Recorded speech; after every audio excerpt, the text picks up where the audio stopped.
Hey YouTube, this is the Art of Prepping. For the last few days, and I will continue for a few more days more, I've been doing tremendous amount of research. And I mean, I've watched so many different YouTube videos and watched other different videos on websites and read countless articles of all the new gear SHOT Show of 2017. Once again, SHOT Show 2017 is still going at the time of this video. And so tonight I'll have day 3 release of things that I've found. And I'll do that for the 4 days. And after that, I'll trickle in for maybe a week or two, possibly, various other new items I find out about. Because there's so many items, so many vendors at this show. And there's so many other manufacturers that I'm even learning about for the first time. It's really hard to do recaps on this subject matter without doing lots of videos. So I'm doing the best I can to do compilations of highlights of just, in my opinion, things that kind of catch my attention. Now, when I do these videos, it's not saying that I recommend these. It's not saying anything, but I think they're kind of interesting. They stand out a little bit.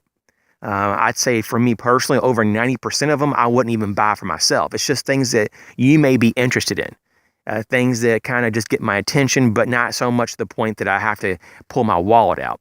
Now, a few of these items I do have plans on possibly purchasing. So it's just kind of fun to look at this stuff. Once again, I work on the principle of I write down the things that I like and think I want to buy, put that on my things to buy list, and after a few weeks to a month, I'll re-examine the list, and if I still want it, I'll go ahead and purchase it. And so I do a little bit of a delayed purchasing type of technique, and it's helped me a long term to save a lot of money and not buy things I just don't really need or want. So that's one thing that I'm doing with SHOT Show 2017 is really trying to gather a lot of stuff up. With that being said, once again, I'm not even talking about or highlighting even half the stuff out there.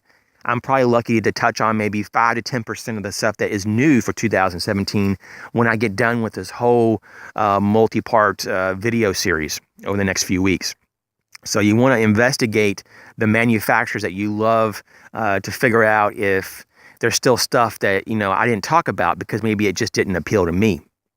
The next thing would be what I've noticed is, and this is very good, that SHOT Show 2017 and a lot of these interviews, it's not almost all of them, man, I'm very impressed with the company's ability to be professional.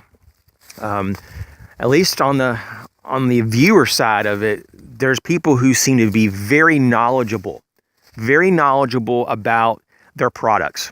And they seem to be very professional as an individual as well. And it's very refreshing. Over the years, I've seen some hit and misses. Companies bring in people to promote their products. And some of them didn't know a lot of the details or didn't even seem like they even cared. This year, it seems like it's like people are, at least the manufacturers, are very aggressive and with getting a lot of information out in very fine detail. And I really do appreciate that. It's very refreshing. I like details. I like the nuances of products and why they're so different and new and fresh and what they can do. And I've watched so many videos the last few days, and it's really been an eye-opener about the attention to detail and quality these days. Now, there's a lot of stuff that I won't cover in detail because there's so many things. But like, for example, Leatherman coming out with a non-pliers version of the scale tool. I mean, and there's like even the juice. They have a new non-plier, juice series. And so I won't be covering that per se, but it's out there. But those videos were very professional, just like Smith & Wesson. I mean, there were some Smith & Wesson interviews that I literally watched 3 and 4 times back to back just because they were so professional. And I was just like, wow, I was drawn into the video. Same goes for Taurus. Taurus seems to me, they just put their A game on. Taurus is just so impressive overall. So I just wanted to throw this out there. I'm sure that you may have been seeing this too if you watch SHOT Show videos. Once again, it's starting to rain here, so I'm going to go ahead and jump off. Thanks for watching. Thanks for your support.